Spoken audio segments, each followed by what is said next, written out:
Kažem, ja stvarno nisam imao namjeru, pošto moja prošla zbirka, za one koji ne znaju, zvala se, znači bilo je 14 pripovedaka koji sam ja predao u Ministarstvu prosvete i kulture na nagovor jedne koleginice koja je radila u jednoj izdavačkih kuća. Predao sam bez izdavača, onako čist rukopis i na moje veliko iznenađenje dobio sam jedno od 3 nagrade koje su bile titulirane za prvu knjigu, vjerovatno zato što su svi ovi ostali 1000 puta dobili te nagrade, pa je malo ovih što dobijaju za prvu knjigu. Tako nisam ni ja više jedan od njih koji može dobiti nagradu za prvu knjigu. Međutim, tada sam razmišljao šta da radim zapravo i šta je književnost uopšte i kako čovjek uopšte se bavi. Možete poći sami od sebe koliko čita i ima li to ikakvog smisla, jer posljednji put smo ozbiljno, neko nas je htjelo da se bavim književnošću, vjerojatno u srednjoj školi ko nije studirao neki fakultet koji ima veze sa jezičko-umjetničkim djelima.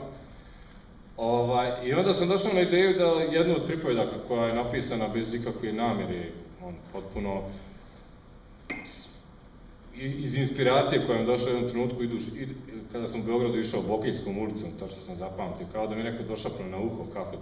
kako da završim tu pripoved koju sam smislio i tako smo odlučili da nazovemo intervju sa Radovan Karadžićem, što je zapravo tada korespondiralo sa publicističkim naslovima, jer mi nigdje nismo naglasili na koricama, osim na prvom izdanju, već smo rekli da je to prvi bestseller iz Republike Srpske. Tako da smo tada već, znači nakon 7 dana, prvo izdanje imalo 1000 primjeraka, drugo izdanje imalo 1000 primjeraka već nakon 7 dana i to se sve prilično dobro prodalo, obzirom da je tada cijena bila 3 konvertibilne marke, jer je to bila moja želja da svako zapravo može da dođe do toga i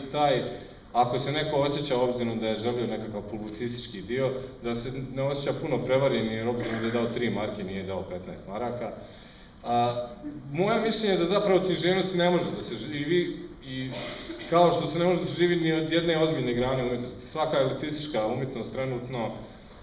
zahtjeva prije svega ulaganje, subvencije nekakvih mecena, najčešće se kuka na državu i svaka ozbiljna država treba da odvaja ozbiljna sredstva za to, jer što reče jedna moja koleginica koja radi u banci,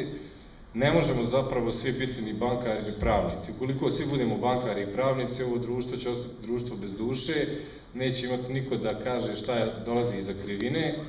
i na taj način ćemo se pretvoriti u jednu glupavu družinu, a nećemo biti ni građansko društvo, nećemo biti ni nacija, ni ljudi jednog grada, bit ćemo baš jedna glupava družina koja ne zna ni kud je pošla, ni kada će stići.